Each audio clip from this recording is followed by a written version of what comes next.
What happens when a hydraulic system needs to receive pressure from two different sources?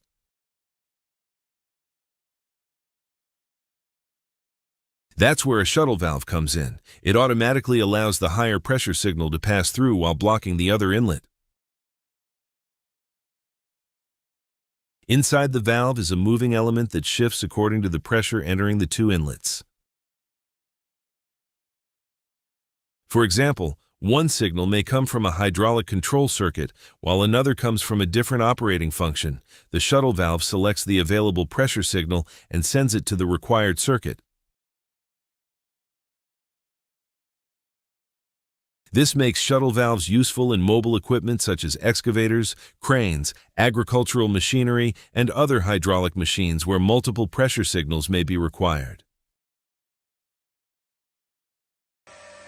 By combining pressure signals into one control path, shuttle valves can help simplify hydraulic circuits and provide reliable signal selection.